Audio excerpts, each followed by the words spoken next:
3 bikers tried to rob a stranger at a gas station, then learned the hard way he was a trained US Army fighter. Darnell Bishop had been driving for hours. The long stretches of highway felt endless, the kind that made your thoughts wander. He wasn't in a rush, just another quiet evening heading home to Baton Rouge. The gas station off the interstate wasn't anything special. A flickering sign, a few cars parked near the pumps, and the dull glow of fluorescent lights spilling out from the convenience store. He pulled in, rolled his shoulders, and exhaled. He just needed to refuel, maybe grab a cold drink before getting back on the road. Simple. As he stepped out, the humid Louisiana air clung to his skin. He stretched his back, feeling the tightness in his muscles from the long drive. His jeans and hoodie made him blend in, just another guy on the road. But even before he reached for the pump, he felt something. That quiet kind of awareness honed from years of training. Someone was watching him. He didn't react. Instead, he scanned his surroundings, like he always did. The gas station had only a few customers, an older man filling up his truck, a woman sitting in her car, scrolling on her phone. No immediate threats. But then he saw them. 3 bikers leaned up against their motorcycles near the edge of the lot. They weren't fueling up, just watching, whispering to each other, the kind of look that said they were sizing him up, figuring out if he was worth the trouble. Darnell had seen men like them before, not just on the streets, but in combat zones, in bars where drunk soldiers picked fights, in places where power was measured in intimidation. He wasn't worried, but he knew better than to ignore them. Still, he kept his pace steady, swiped his card, and grabbed the gas nozzle. No need to act first. No need to escalate. But then came the first move. Boots on pavement, slow, deliberate steps. A voice, gravelly, amused. "Hey man, nice ride." Darnell turned his head slightly, catching the reflection of the biker in the car window beside him. He was tall, broad, arms covered in faded tattoos. His beard was streaked with grey, but the way he carried himself said he was used to being the biggest threat in the room. Darnell stayed calm. Appreciate it. He didn't offer more. The biker took another step closer, his presence heavier now. "Where you headed?" Darnell finally turned, locking eyes with him. He could see the other 2 shifting in the background, lingering just far enough to let their leader handle the first move. "Just passing through," Darnell said, his tone even. The biker smirked. "That right?" A slow nod, as if he was deciding something. "Well, you must have taken a wrong turn, brother. This ain't exactly friendly territory." Darnell exhaled through his nose, controlled. He wasn't in the mood for games. "Didn't see a sign that said that." The biker let out a low chuckle, but there was no humor in it. "Funny. Look, I'll be straight with you. My boys and I, we've had a long night. Could use a little pick-me-up if you catch my drift." His eyes flicked toward Darnell's wallet, peeking from his hoodie pocket. "Maybe you could help us out." Darnell didn't blink, didn't flinch. He'd been here before. Not this exact place, but in situations just like it. 3 men, all trying to gauge his fear. They saw what they wanted to see. A lone guy at a gas station. Easy target. They didn't know what kind of man they were dealing with. But that was about to change. Darnell's grip on the gas nozzle didn't tighten. He didn't adjust his stance or take a deep breath. Those were the mistakes amateurs made, telegraphing their nerves, showing their hand before the game even started. Instead, he kept everything loose. Relaxed. Unbothered. But inside, he was already breaking the situation down. 3 men. The leader was the one in front of him. The talker. He had confidence, which meant he either fought a lot or rarely had to. The other 2? Hanging back, waiting for his signal. Followers. One of them, the shorter guy with the leather vest, kept glancing around. That meant he was either nervous or watching for witnesses. Darnell let the silence stretch for a second before speaking. "I don't think you want to do this." The leader scoffed, tilting his head back. "Oh yeah? And why's that?" Darnell finally moved. Not much, just enough to shift his weight slightly, adjusting his position. Because I'm not the kind of man you want to start something with, the biker laughed, turning slightly to his crew like he had just heard a joke worth sharing. The other two chuckled along, but Darnell caught the moment, the quick glance between them, checking each other's reactions. The leader turned back, stepping in even closer. He was testing boundaries now, seeing if Darnell would shrink back, flinch, or do something to confirm he was an easy mark. "You talk real tough for a guy standing alone at a gas station," the biker said, his tone dropping just a little. "How about you hand over that wallet before I have to get unfriendly?" Darnell let his eyes flick downward, just for a second, noticing things. The way the biker's right hand curled into a fist, the slight movement of his jacket. Something weighted in his pocket. A knife, maybe. Darnell let out a slow breath, more for himself than them. Last chance to walk away. The biker's expression shifted, just a little. That moment where bravado meets uncertainty. It lasted only a second, and then, "Get his pockets!" The two men behind him surged forward. Darnell moved before they could even touch him. The first one, the shorter guy, barely had time to react before Darnell stepped to the side, grabbing his wrist and twisting it up and back. A sharp yelp of pain filled the air as his arm bent at an unnatural angle. Darnell didn't stop there.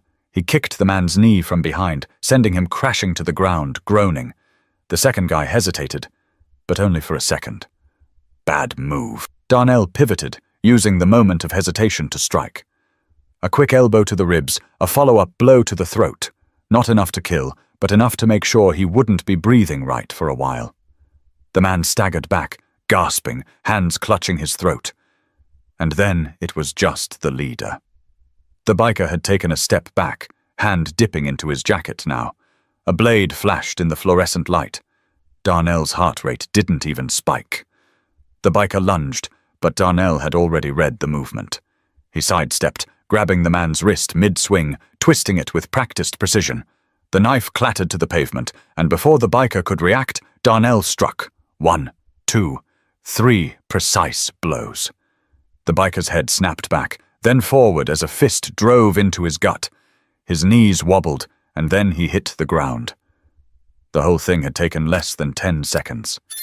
The gas station had gone quiet.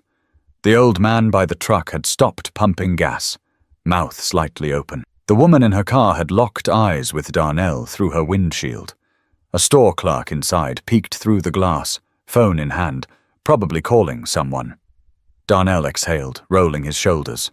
He looked down at the bikers, one groaning on the ground, another trying to catch his breath, and the leader sprawled out, gasping. But things weren't over yet.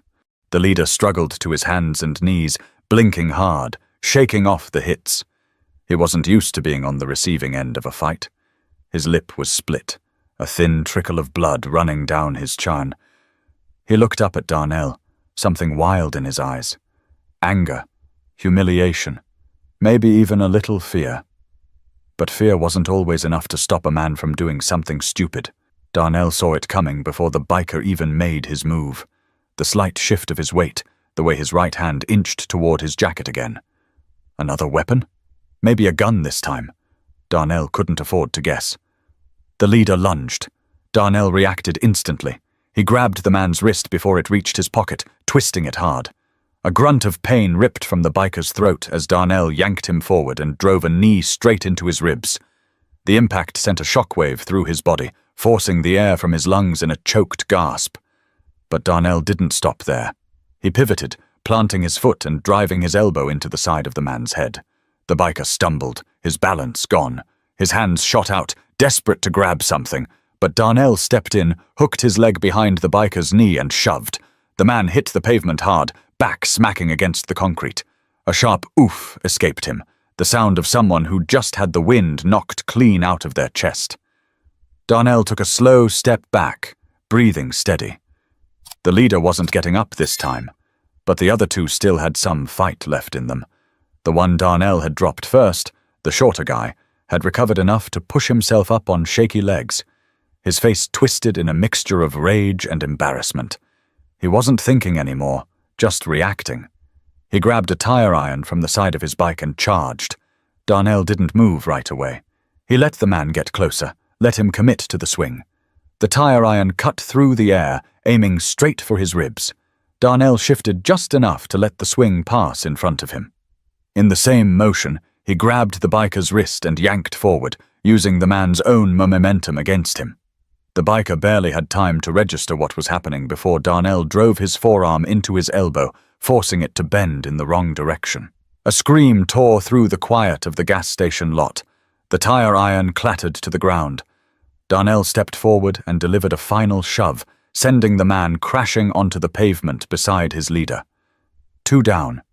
The last man, the one still struggling for air after the throat shot, was the only one left standing. He looked at his crew. Laid out, broken, defeated. Then he looked at Darnell.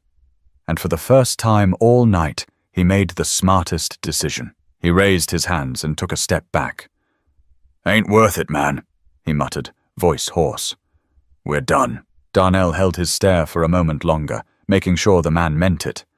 Then he nodded, just once. Behind him, a car door slammed. The woman in the parked sedan had jumped out, phone in hand, already dialing. "They started it," she called out. "I saw everything. You're good, man." Darnell didn't respond. He just turned his attention back to the 3 men on the ground. The leader groaned, rolling onto his side, spitting blood onto the pavement. "You," he wheezed, coughing. "You have no idea." Darnell crouched beside him, voice low, steady. "I told you to walk away." The biker's glare burned, but he didn't have anything left to say. Darnell stood, exhaling slowly. The streetlights buzzed overhead. The gas station clerk was still watching through the window, eyes wide, phone pressed to his ear. Sirens were faint but growing louder in the distance.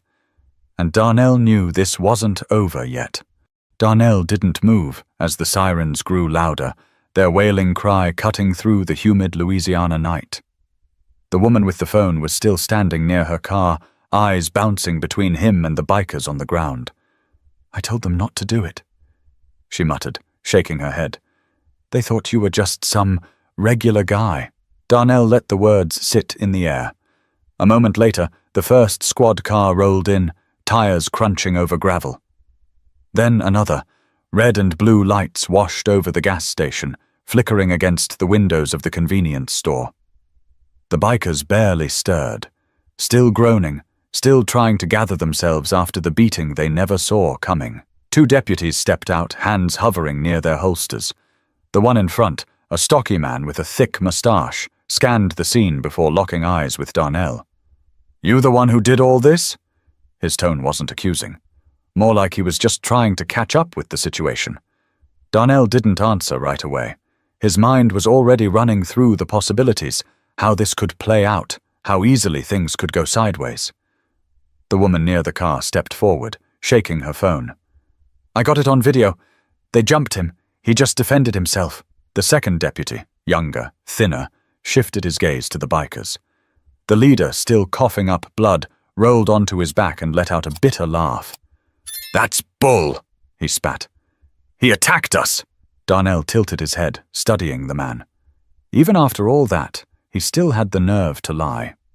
The older deputy sighed, looking at the leader with the kind of exhaustion that said he had dealt with his kind before. "Yeah? You want to explain why 2 of you had weapons?" He nodded toward the knife still lying near the pumps and the tire iron a few feet away. The leader's jaw tightened, but he didn't say anything. The deputy turned back to Darnell. "Got ID?" Darnell pulled his wallet from his pocket, careful, slow. He knew how this worked. No sudden movements, no reason to make them nervous. The deputy took the card, glancing at it before his brow furrowed slightly. "Army?" "Retired," Darnell said.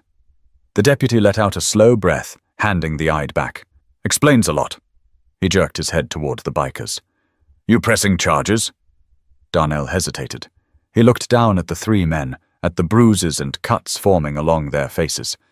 He could push this if he wanted to, could drag them through a legal mess, make sure they faced real consequences. But he knew how these things went. Even if they got arrested tonight, they'd be back out soon enough. Maybe a fine, maybe a slap on the wrist. And people like them didn't learn from jail time. They learned from experience. So instead, he shook his head. Nah, I just want to get home. The deputy studied him for a long second before nodding. All right, get your gas. Get out of here. We'll deal with them. Darnell didn't argue. He turned back to the pump, finishing what he started like none of this had even happened. The woman with the phone walked past, watching him with something between admiration and disbelief. They had no idea, she murmured. Darnell looked at her, then at the bikers one last time. No, he said quietly. They didn't. As he screwed the cap back onto his tank and climbed into his car, the flashing lights of the police cruisers reflected in his rearview mirror. But this wasn't the last time the world would hear about what happened that night. Darnell didn't think about the fight much after that night. To him, it was just another moment where he did what had to be done. He didn't go looking for trouble, but trouble had a way of finding people who weren't expecting it. But the world had other plans. 2 days later, his phone buzzed more than usual. At first, he ignored it, probably just work emails, messages from old friends. But when he finally glanced at his notifications, he saw something that made his stomach tighten. A video, the gas station security footage, and another clip, recorded from a phone. The woman who had been parked at the station had posted it online, and now it was everywhere. The caption? Bikers messed with the wrong guy. The first time he clicked play, he didn't react. He just watched. The footage wasn't crystal clear, but it was good enough. It showed the moment the bikers approached him, the moment their body language shifted from cocky to aggressive. And then it showed what happened next. Every calculated move, every strike, every takedown. The comments were on fire. Dude dropped them like it was nothing. Respect. You can tell he's military. That wasn't just fighting. That was training. Self-defense all the way. But you know people are gonna twist this. And they did. The debates started immediately. Some people praised him, called him a hero, a man who stood his ground against thugs who thought they could bully the wrong guy. Others, though, weren't so forgiving. Did he have to go that hard? 3 against 1, sure. But look how fast he took them down. That wasn't just survival. That was punishment. If the roles were reversed, would we be defending them? Darnell knew how fast the internet could turn something real into something twisted. He had seen it happen to others. People who weren't there suddenly had the loudest opinions. Then the media got hold of it. News segments ran the clip with dramatic music, some outlets labeling him a mystery vigilante, others questioning if he used excessive force. They dug into his past: former Army combat instructor, honorable discharge, no criminal record. And then, the inevitable happened. Somebody found his job. The calls started flooding in. Journalists wanting interviews, employers suddenly uncomfortable with the attention, people either wanting to shake his hand or make an example out of him. That's when Darnell knew this wasn't going to just fade away, and he had a choice to make. Darnell sat in his car outside his house, staring at his phone. The news articles, the endless comments, the interview requests, it was all spiraling faster than he could control. He never asked for this. The fight at the gas station wasn't some heroic moment. It was survival, a situation forced on him, one he had no choice but to handle. Yet here he was, being dissected by people who weren't there, people who saw a few seconds of footage and thought they knew who he was.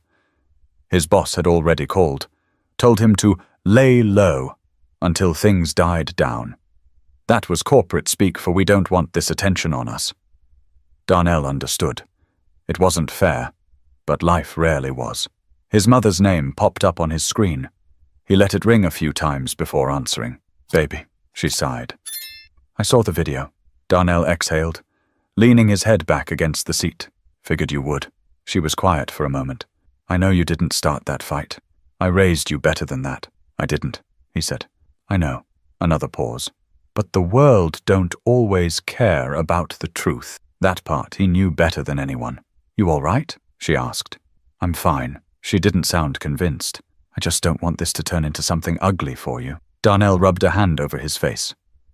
It already has. The internet had taken hold of the story, twisting it into whatever version people wanted to believe. To some, he was a hero. To others, a violent man looking for a fight. Neither version was true, but the truth rarely made headlines. Baby. His mother's voice softened. Sometimes people need to see the truth with their own eyes before they believe it. Darnell thought about that for a long moment. He had spent his life avoiding unnecessary attention, staying in his lane, but the world had thrown him into the spotlight, whether he liked it or not. Maybe, just this once, he should say something. The next day he sat down, turned on his phone's camera, and spoke. I've been quiet about this, but I think it's time I said something, he began. I'm not a hero. I'm not a criminal.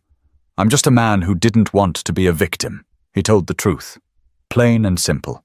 No dramatics, no spin, just what happened. And why.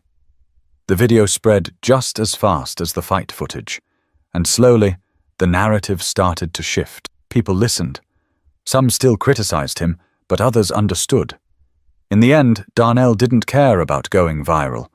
He cared about something much simpler, making sure people knew the difference between defending yourself and picking a fight. Because in a world quick to judge, sometimes the truth needed to be told straight from the source. If this story made you think, share it. And if you ever find yourself in a situation where you have to stand your ground, make sure you know what you're fighting for.